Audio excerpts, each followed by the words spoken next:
Bueno, bienvenidas, bienvenidos, bienvenides al Congreso Salud Sexual y Reproductiva desde lo médico a lo social, al módulo, ¿cierto?, en torno a la salud sexual y reproductiva con enfoque de derechos humanos.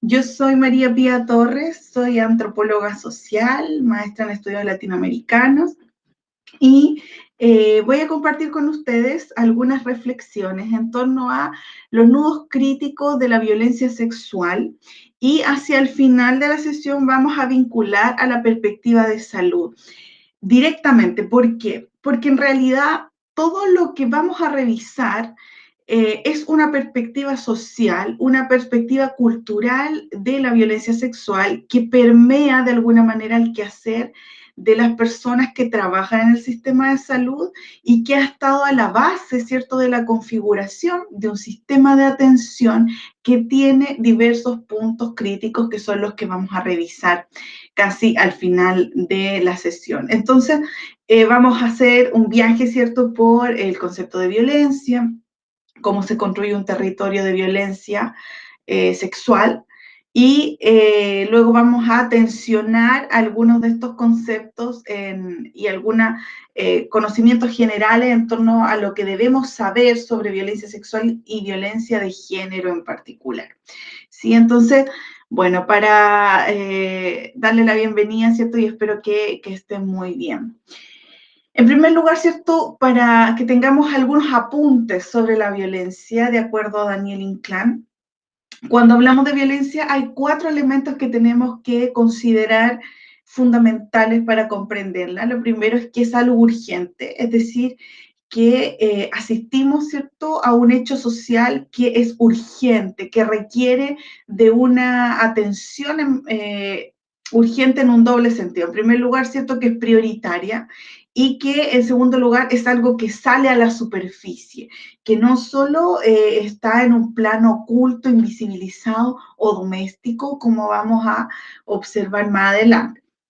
Lo segundo es que es una realidad incuestionable, o sea, que es algo innegable, que está diseminado por el mundo y que aparentemente, ¿cierto?, es una expresión de la naturaleza humana.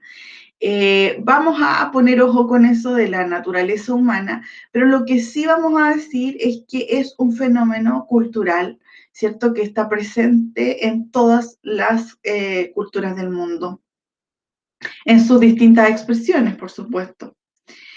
Que es indefinible, es decir, que a pesar de lo evidente y urgente que es la violencia, es muy difícil construir una definición unívoca que nos alcance para dar cuenta de la amplia gama de expresiones que tiene este fenómeno el día de hoy. Hoy día hablamos de una multiplicidad de tipos de violencia, entonces es un concepto que al mismo tiempo vamos definiendo, se resiste a ser definido de una forma unilateral, ¿cierto?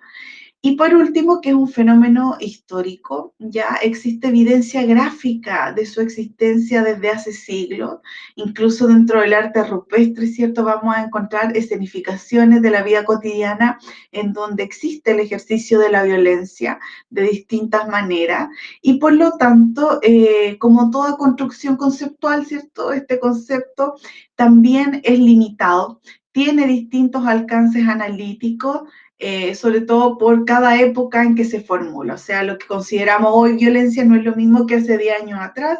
Eso lo han enseñado muy bien las movilizaciones del año 2018, ¿cierto? Estas denominadas tomas feministas, donde, por ejemplo, las estudiantes pusieron en tela de juicio las dinámicas que se dan al interior de las universidades y categorizaron como acoso y violencia muchas de aquellas que durante décadas estuvieron naturalizadas en ese marco. Entonces, bueno, pero en términos generales, ¿a qué nos referimos cuando hablamos de violencia? Que es el uso de una fuerza, ya algún tipo de fuerza para conseguir un fin, especialmente para dominar a alguien o imponer algo, ya sea una idea, una visión de mundo, un tipo de gobierno, etcétera, etcétera. En el origen etimológico de la palabra, cuando hablamos de violencia, designa esta cualidad del violentus, ¿no? Y el violentus es aquella persona que al mismo tiempo realiza una acción porque tiene una fuerza vital para hacerlo. O sea, está vinculado directamente, ¿cierto?, a esta condición de poder ejercer un tipo de fuerza. Y esta raíz del vis, que es fuerza o poder, está, digamos, es la misma de virilidad o virtud, ya algo que está propiamente asociado a lo masculino. Y vamos a observar por qué o qué tienen de coincidente esta raíz en los hechos, ya en los hechos concretos de la historia.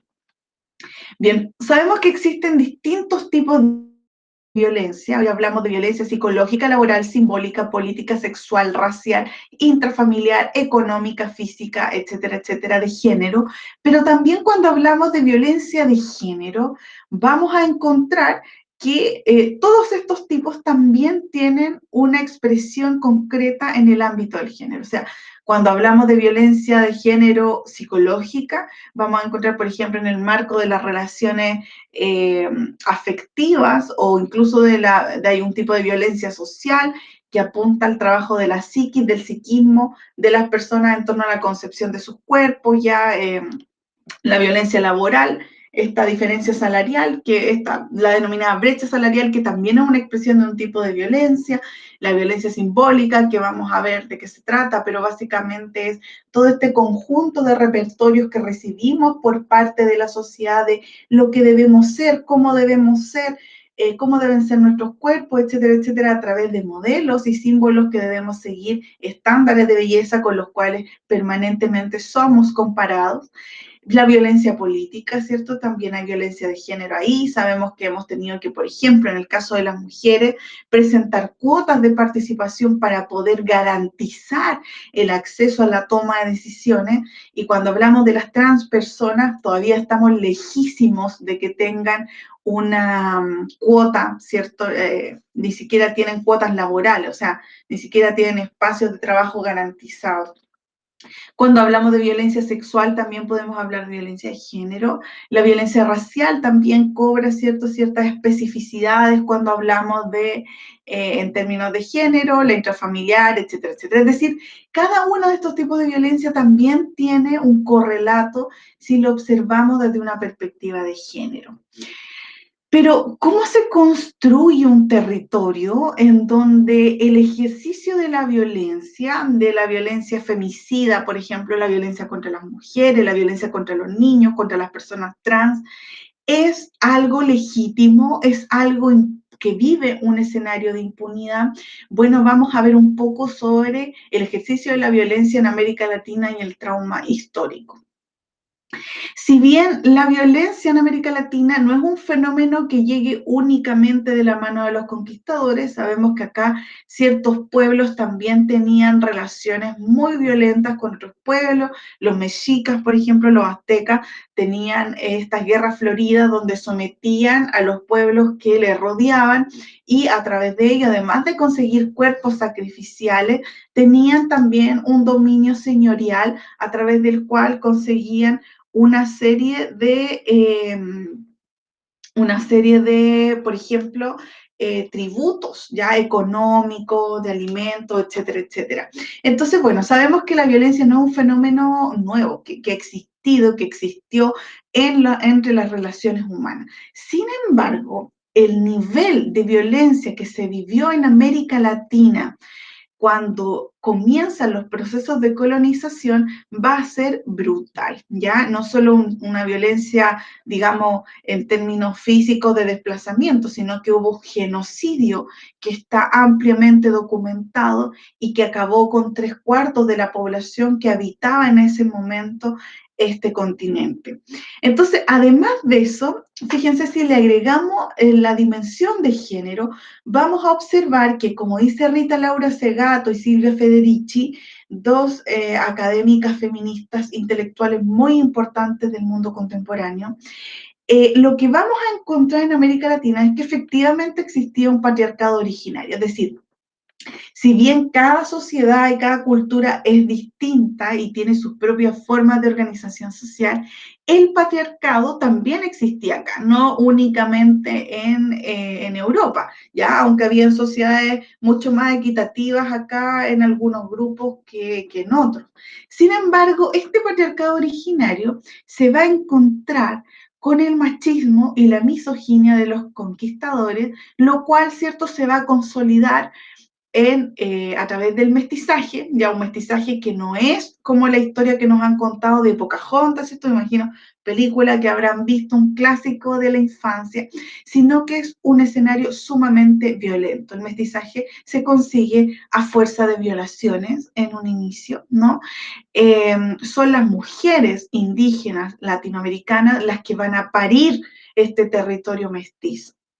Y aquí hay algunos relatos de este cronista, que era el fray Bartolomé Las Casas, que empieza a relatar, ¿cierto?, cómo se vivían ciertos escenarios de violencia sexual y de violencia de género eh, de forma muy cotidiana en el periodo de colonización, ¿no? Entonces aquí está hablando de ciertos capitanes que decían que él denunciaba en sus cartas hacia España, ¿no? Entonces dice, comenzó a hacer las crueldades y maldades que solía y que todos allá tienen de costumbre y muchas más por conseguir el fin que tienen por Dios, que es el oro. Quemaban los pueblos, prendían los caciques, de trazos de sangre y fuego hacían cuanto tomaban esclavos, llevaban infinitos atados en cadenas, ya encadenaban a los indígenas. Y aquí les marqué en negrita, ¿cierto?, lo que refería a las mujeres.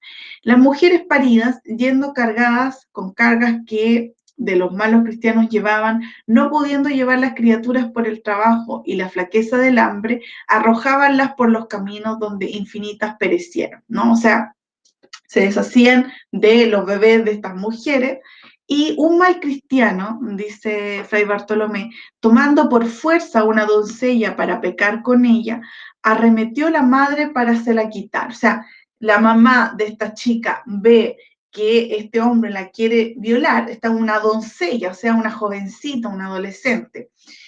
Va la madre a quitarlo y este hombre saca un puñal, la espada, y le corta una mano a la madre y a la doncella porque no quiso consentir, o sea, no se dejó, ¿cierto? Entonces la mató a puñaladas.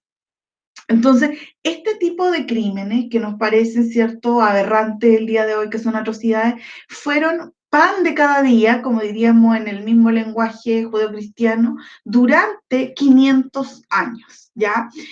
O al menos los 300 primeros que se vivieron en la conquista y los 100 años, o sea, hace 200 años, ¿cierto?, que comenzaron a consolidarse los Estados-nación en América Latina, no han estado exentos de este tipo de violencia, ¿ya?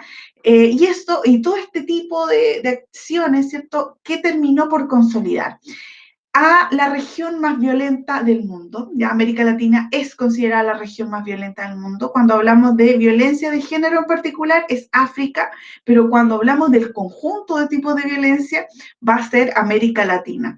Es la región en donde más se vulneran los derechos humanos, y eso que los derechos humanos son 10 o 12 solamente. Tiene 42 de las 50 ciudades más violentas del mundo.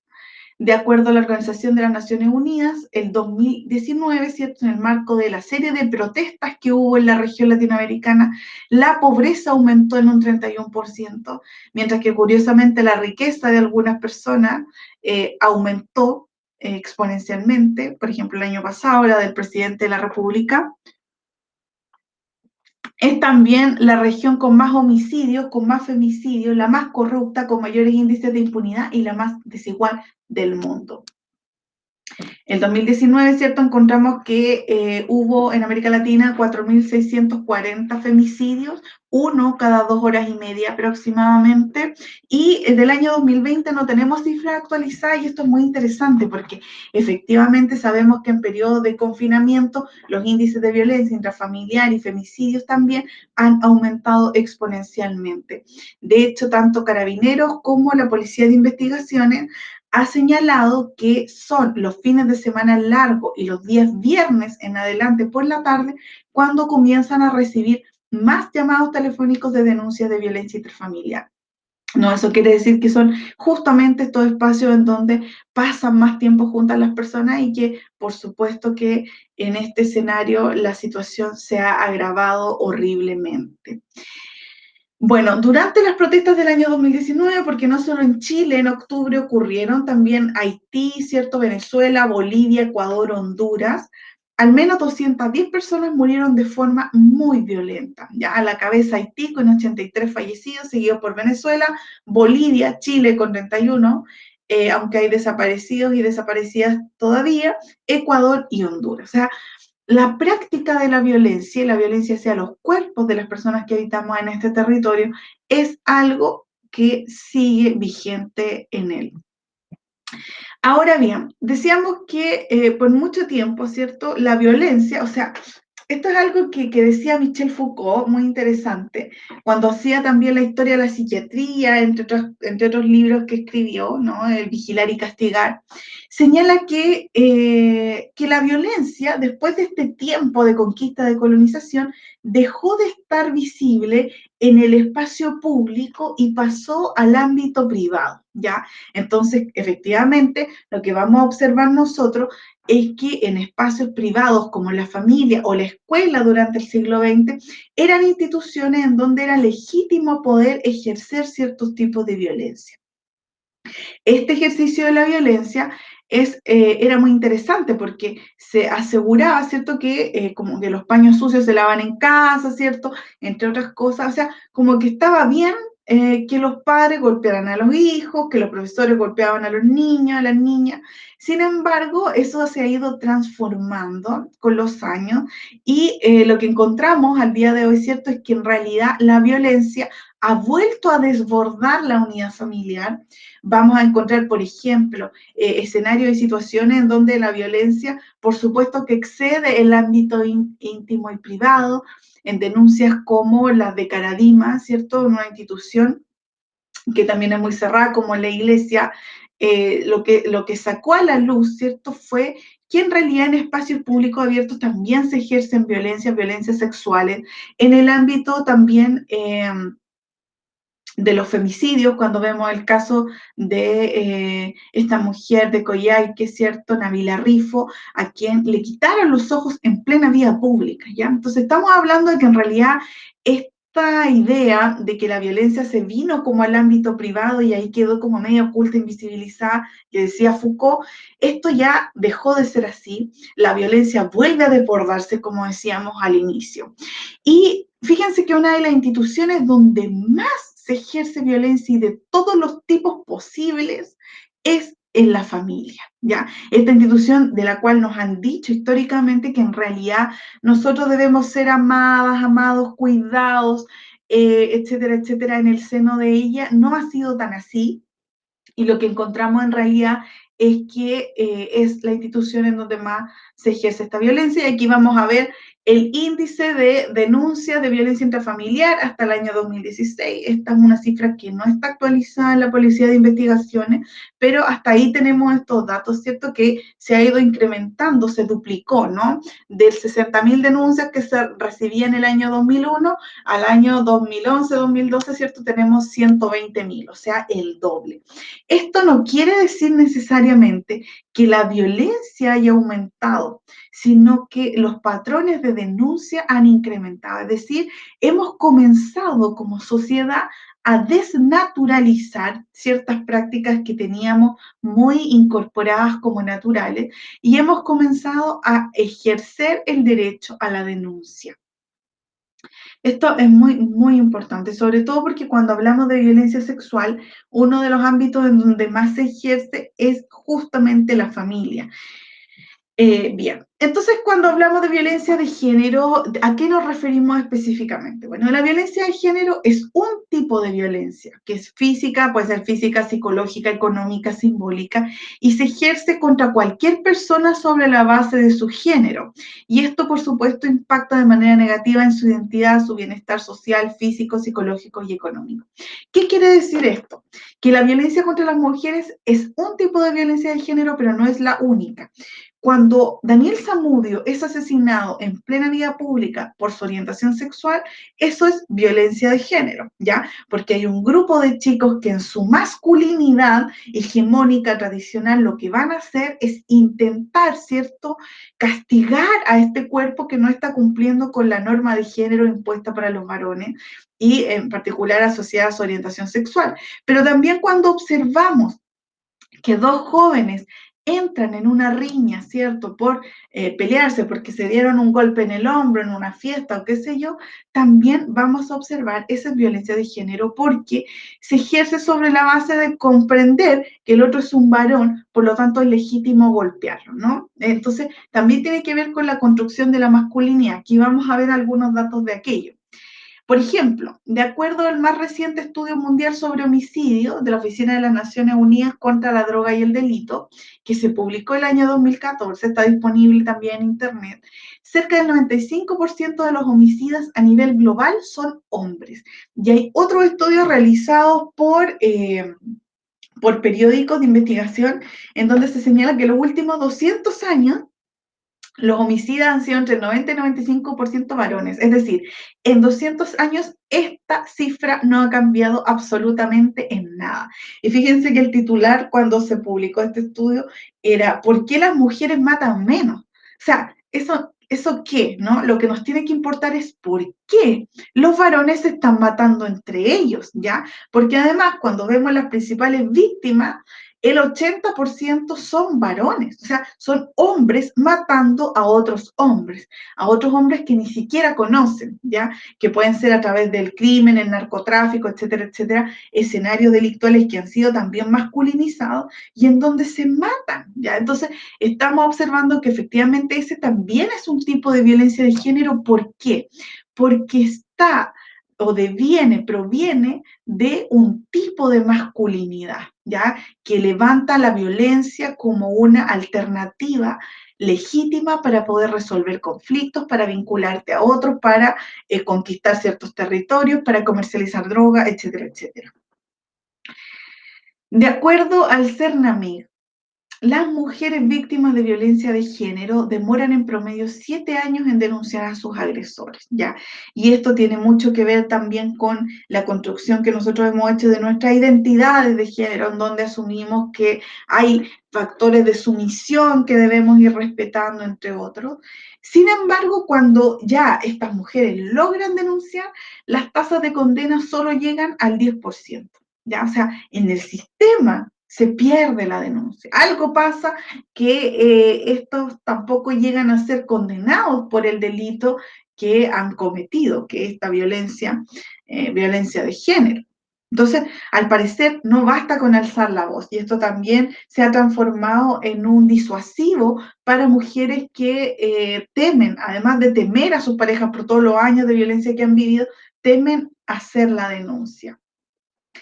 Algo muy interesante que apareció este año, publicado también en redes sociales y en las noticias, fue un estudio que reveló de unas académicas uruguayas, españolas y norteamericanas que las mujeres con doctorado demoran en promedio 13 años en realizar la denuncia, es decir, el doble que una mujer que no posee esos grados académicos. Resulta muy interesante porque nosotros tendemos a pensar que a mayores índices de escolaridad, ¿cierto? Más herramientas o independencia vamos a poder tener autonomía para poder hacer este tipo de denuncias. Sin embargo, eso no es un relato coherente o correlativo necesariamente. ¿Por qué? Porque aunque tengamos altos grados académicos, no significa que estemos recibiendo educación con perspectiva de género. Ya, por ejemplo, ustedes cuando salgan de medicina van a salir con 7 años de universidad en el cuerpo. Lo mismo que hacemos las personas que terminamos una carrera, una licenciatura común y luego hacemos una maestría, tenemos 7 años. Ojo con eso, cuando ustedes tengan la especialidad, ¿cierto? También van a tener un número de años que tienen que ver, ¿cierto? Con también un grado doctoral. Entonces, no, eso no significa que estemos exentas como personas de silenciar, naturalizar, acallar situaciones de vulneración y violencia que estemos viviendo. Bien, entonces decíamos que mientras que los hombres son asesinados por alguien que ni siquiera conocen, ya, en este estudio que organizó la ONU, ¿cierto? Aparece que en realidad se matan con desconocidos, se matan por rencillas, se matan por las drogas, se matan en pandillas, etcétera, etcétera. Casi la mitad de todas las mujeres víctimas son asesinadas por las personas más cercanas a ellas. O sea, a diferencia de los varones, las mujeres tenemos al enemigo en los circuitos más cercanos de nuestra vida, que puede ser una pareja, una expareja, ya con quien hemos compartido ciertos afectos, emociones, que puede ser nuestro padre, un padrastro, etcétera, etcétera. Entonces, la violencia contra la mujer es un tipo de violencia de género y es todo acto, todo aquel acto de vulneración de la integridad y los derechos de las mujeres en el orden social, familiar, sexual, psicológico, político y económico. Se reconoce que este es un tipo de violencia que ha ejercido las mujeres solo por el hecho de ser mujeres, es decir, porque al nacer hembras, biohembras en nuestra, o biomujer, va a decir también actualmente en la academia, biomujeres, si nacemos biomujeres, automáticamente la sociedad nos asigna un conjunto de rasgos, estereotipos de género, mandatos, límites que tienen una valoración negativa, una connotación negativa asociada, ¿cierto?, a lo masculino, que es siempre lo preponderante, lo positivo, lo benigno, lo bueno. Entonces, esta denostación de lo femenino, lo feminizado, hace también considerar que las mujeres son material, ¿cierto? O sus cuerpos también están para ser violentados, dominados, poseídos, agredidos. Bueno, posee diversas expresiones y afecta a mujeres de cualquier edad, condición económica, social y de cualquier religión. Sabemos poco de lo que ocurre en las élites ya con las mujeres víctimas de violencia, pero por cierto que también ocurre. Puede ocurrir en múltiples escenarios, tales como en la relación de pareja, en el trabajo, en lugares de estudio, en espacios públicos, en una fiesta, con amigos, compañeras, compañeros, pares. Entonces, este es uno de los principales problemas sociales en el mundo, ¿ya? Se inscribe en un plano sociocultural y sus múltiples dimensiones la transforman en un fenómeno generalmente invisibilizado o naturalizado.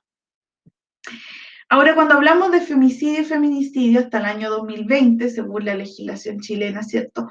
Un femicidio era el asesinato de una mujer que es realizado por quien es o ha sido su esposo o conviviente, y este delito es la forma más extrema de violencia contra la mujer, ¿no? Sin embargo, ahora, con la actualización, ¿cierto?, de la ley ay, se me olvidó el nombre, acá está, la ley Gabriela.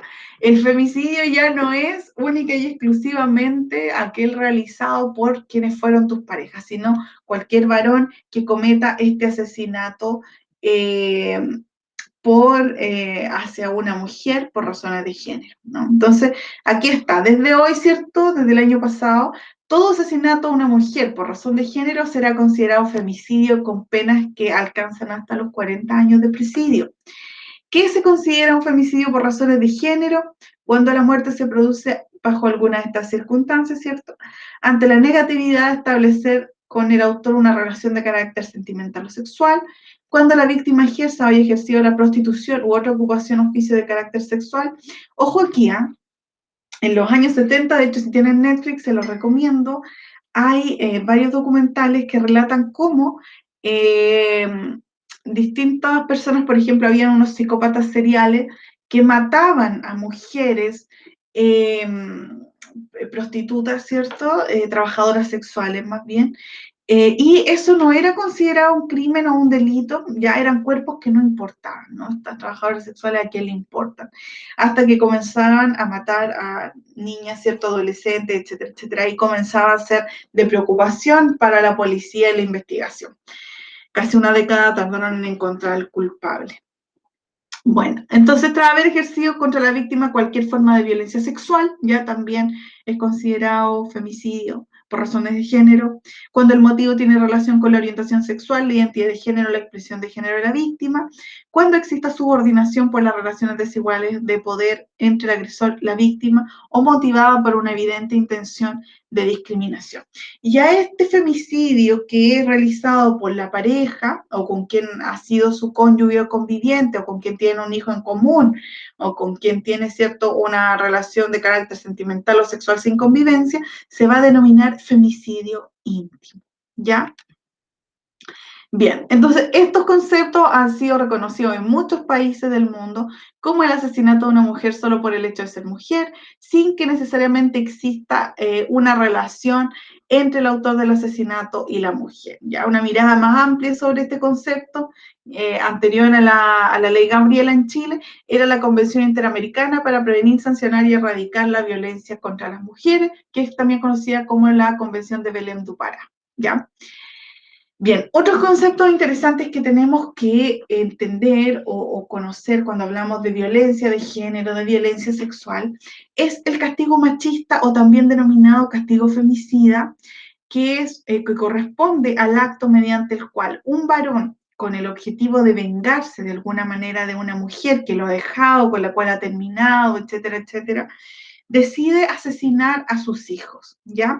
Y aquí hay un caso de febrero del año pasado de Luis Díaz Parragués, un chiquito de 11 años, que en La Palmilla, en la región de O'Higgins, fue apuñalado por su padre, quien para castigar a su madre decidió hacerlo. Entonces, el niño había decidido irse a vivir con ella y con la nueva pareja de su mamá.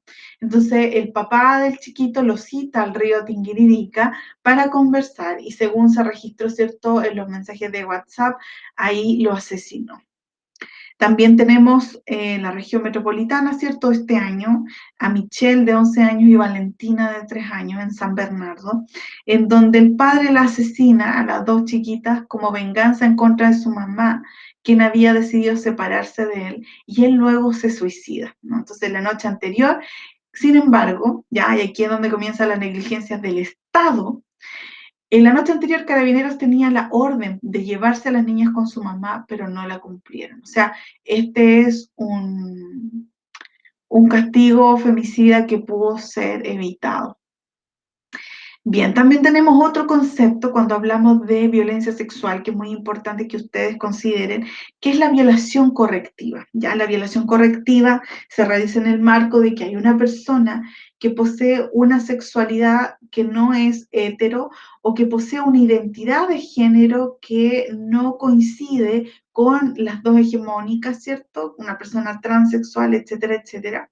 Y entonces lo que hacen es, esto es fundamentalmente realizado por varones, una violación correctiva, ¿no? Tratan como de enderezar la senda, ¿no? De volver ese cuerpo a su lugar. Entonces, aquí está Vicente González Lorca, quien había nacido como biomujer y que es un joven trans de 25 años en Valdivia, el 30 de octubre del año pasado, lo asfixiaron tras violarlo en un sitio eriazo y hay antecedentes de asesinato, ¿cierto?, que estarían motivados por identificarse como varón trans, por lo tanto fue una violación correctiva. El femicidio íntimo familiar, ¿cierto? Ya sabemos que existe el femicidio íntimo, pero también existe el femicidio íntimo familiar. Y aquí hay una mujer, que es Brenda Cartes Guzmán, que el 27 de enero de este año fue asesinada en Porvenir, en la región de Magallanes, ya que la expareja de su sobrina fue a pedirle información para saber dónde estaba ella.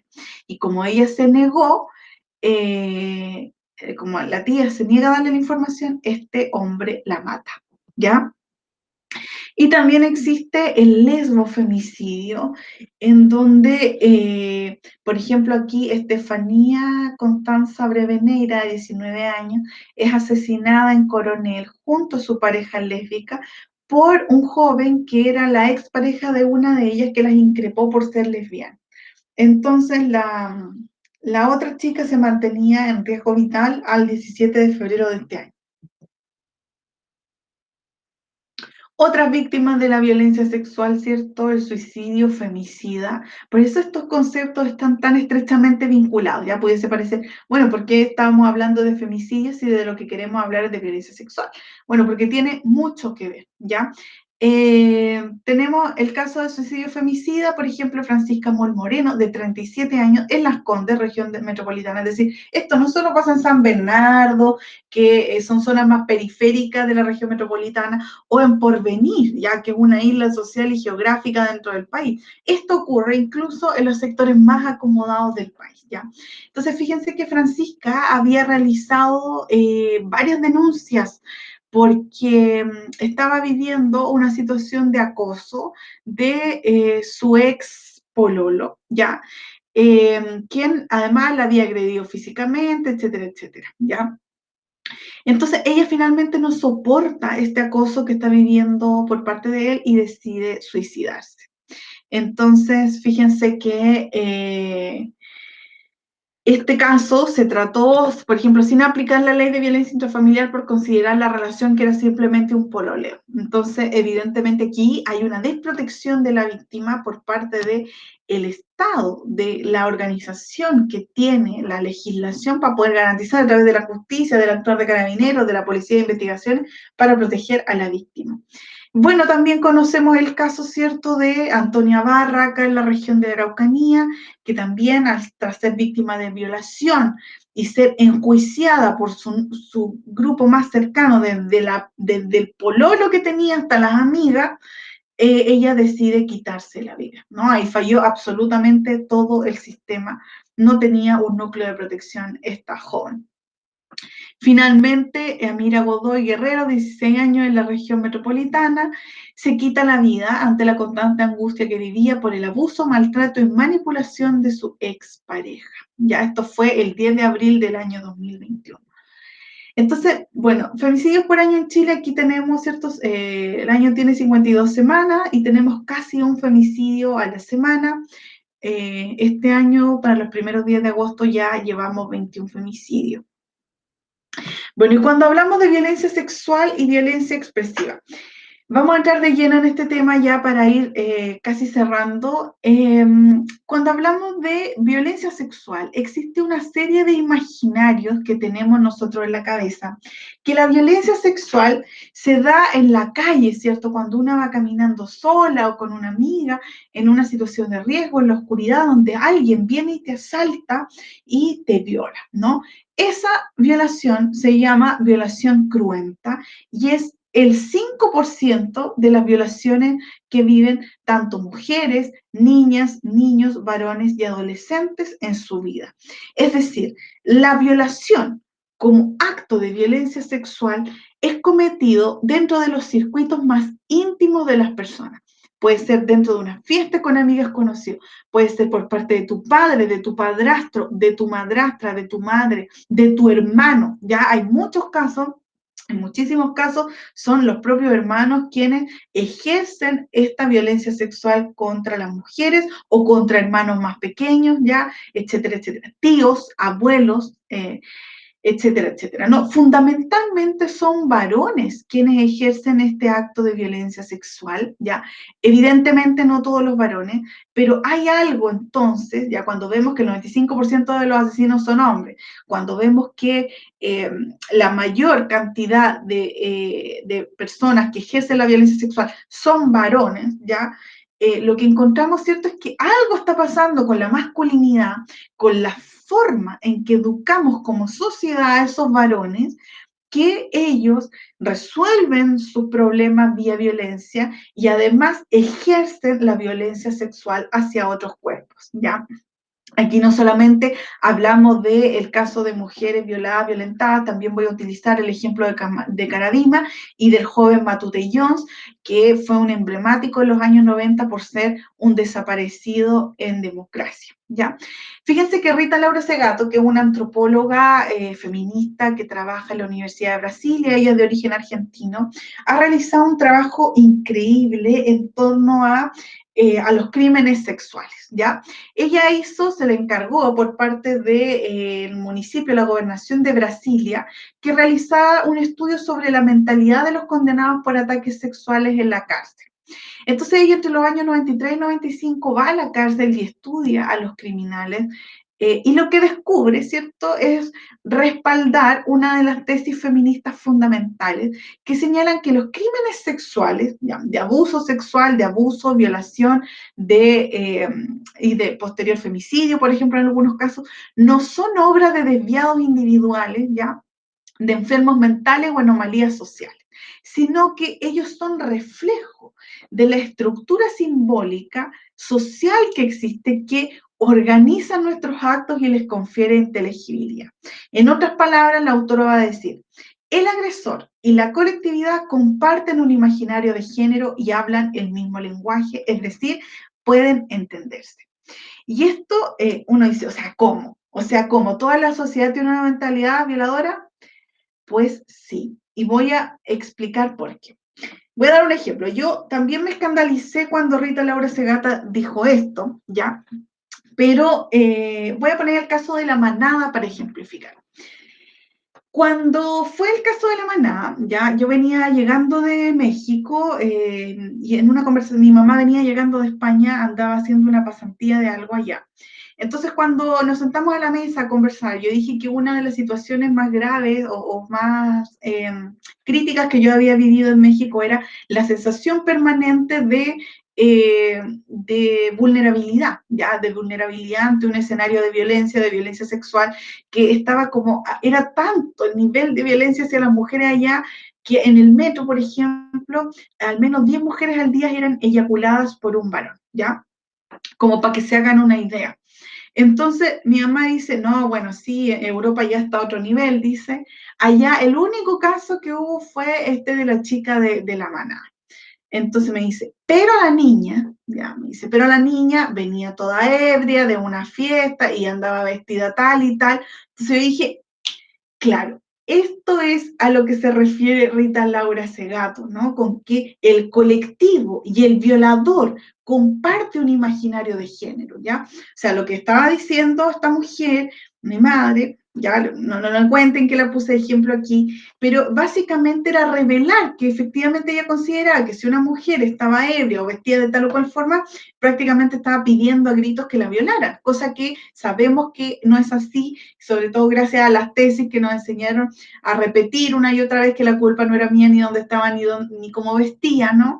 Pero efectivamente no solo fue mi mamá, sino que cuando entra el caso de estos jóvenes a juicio, ¿no? Uno de los jueces, tenían 5 jueces que tenían que hablar, uno de los jueces decía, cuando vio los videos de una evidente violación, donde una mujer ni siquiera se podía mover del pánico, el terror que tenía de que 4 jóvenes la estuvieran violando, ¿ya? Y donde no hace falta que decir que te van a matar para que tú sientas el miedo de que te pueden matar porque están haciendo lo que quieren con tu cuerpo. Uno de los jueces, cuando vio los videos que había grabado uno de los chicos, va y dice, bueno, lo que yo veo aquí es 5 o 6 personas disfrutando, ¿no? Pasándolo bien. Y lo que tiene ese juez, ¿cierto? Es una mentalidad pornográfica, pero además comparte el imaginario de género con los agresores. Cuando vemos que en el grupo de WhatsApp de la manada eran más de 35 jóvenes que estaban ahí discutiendo, que hablaban de lo entretenido que sería cogerse todos a una chica, nadie habló de consentimiento jamás. Y para todos era algo deseable, algo que realmente se esperaba que fuera así, ¿no? ¿Qué nos quiere decir eso? Que efectivamente comparten un imaginario sobre lo que debe ser la sexualidad o cómo conseguir, o en el fondo sobre la violación, ¿ya? Y cuando esos chicos son condenados, su cara de no comprender, o sea, ¿por qué ellos sin entender que lo que hicieron era un delito, ¿no? Entonces, muy interesante. Bueno, no quiero decir, no, que no entendían, sino lo que quiero decir, más allá de que, por supuesto, ya a esa altura sabían que lo que habían hecho, bueno, ellos siempre supieron que lo que habían hecho, cuanto menos era malo, porque le destruyeron el celular, etcétera, etcétera. Pero nunca al nivel de considerar que eso podía implicar cárcel, ¿no? O una pena de esas características. ¿Por qué? Porque en los mensajes que la sociedad les ha transmitido, es válido de alguna manera y se vive la impunidad en este tipo de crímenes. Cuando veíamos que solo el 10% es condenado tras ser denunciado por violencia de género, obviamente van a creer que no tienen ninguna consecuencia realizar este tipo de crímenes, ¿no? Cuando vemos que Caradima murió hace días tras ser denunciado tanto tiempo por tantos jóvenes que fueron violados, abusados por él, impune en una casa de retiro, de jubilación, impunidad, ¿no? Impunidad absoluta. Bueno, entonces lo que dice Rita Laura Segato es que además este acto de devorar al otro, del abuso sexual, no es solamente un poder que se ejerce físicamente, sino que es también la expresión de la búsqueda de una dominación completa sobre el cuerpo de la otra o del otro. En segundo lugar, que los violadores son animales sociales que acechan en compañía. Y esto es muy, muy interesante. Este es uno de los descubrimientos fundamentales que hace ella. ¿Por qué? Porque el violador, para ejercer la violación, vamos a ir con Caradima, no solo requería de él para poder hacerlo, sino que tenía un circuito, un grupo de personas que le tapaba, que propiciaba, que acompañaba, que financiaba los viajes, que le prestaba la casa, ¿ya? Es decir, un grupo de personas que de alguna manera tributan a que este acto de violación prospere, ¿ya? Casos donde, por ejemplo, hace un tiempo atrás apareció en las noticias una chiquita que era abusada por el padrastro, el hermano del padrastro, el abuelo del padrastro, el papá del padrastro, etcétera, etcétera, con complicidad de su madre, ¿ya? En otros lados, o sea, siempre hay complicidades que propician, ya sea a través del silencio, de la omisión o de propiciar ciertos escenarios para que ocurra, que la violación ocurra, sobre todo cuando es una violación sistemática. Cuando vemos el caso Matute Jones, Matute Jones, y aquí voy a conectarlo con el otro de la expresión de violaciones tumultuarias, donde es mucho más evidente. Matute Jones fue un joven que fue de fiesta a una discoteca que se llamaba La Cucaracha, que era de un médico de Concepción, ojo, claro, que en ese momento, bueno, este joven desaparece. Todo el mundo lo empieza a buscar, pasan años que no se sabe, pero lo que se descubre es que en ese pub, en ese antro, en esa discoteca, a veces los jóvenes eran drogados, ¿ya? Para ser violados tumultuariamente por un grupo de personas. ¿Qué pasa? La familia por años busca justicia, los papeles se disuelven en el aire hasta que la psíquica de Chimbarongo, famosa también, años después lo encuentra, creo que el año 2004 por ahí, señala dónde está, lo encuentra. Ya encuentran a Matute Jones, le hacen, exhuman su huesito, ya lo que quedaba de su cadáver, y descubren que efectivamente él había sido víctima de una violación tumultuaria y había fallecido porque lo drogaron excesivamente. ¿Quiénes eran? Eran un grupo de varones de altas esferas de poder, ya estoy hablando aquí que había complicidad de la PDI, médicos, eh, había gente de la policía, de tribunales que estaban metidos en ese grupo, en esta cofradía, en mafia, especie de mafia, ¿cierto? Gente con mucho poder que violaba a hombres jóvenes que iban a la discoteca.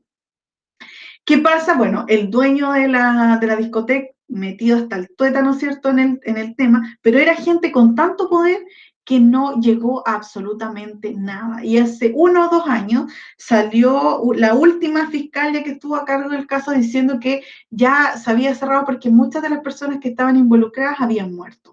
Pero eso no es reparación ni justicia para nadie, ¿no? Tampoco para este joven o para los otros jóvenes que fueron violados, pero que no denunciaron por la masculinidad, ¿no? ¿Cuánto les tomó a las víctimas de Caradima denunciar porque eran varones, porque tienen que aguantar, contener, no socializar sus traumas, ¿no? Estos actos de violación de los cuales han sido víctimas, que además lo exponen, ¿no? Y que al denunciar también su masculinidad queda expuesta de alguna manera de que han sido víctimas de violencia sexual.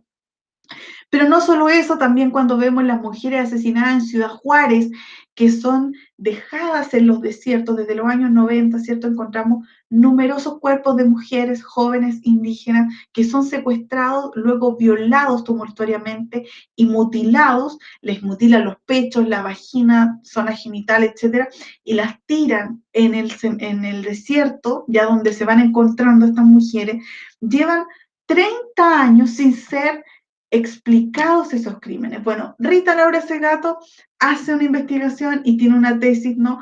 Que son los mismos dueños de la maquiladora, gente que viene de la otra ciudad, que es El Paso, que está al otro lado de la frontera, que están metidos también gente que tiene que ver con los medios de comunicación, etcétera, etcétera, ¿no?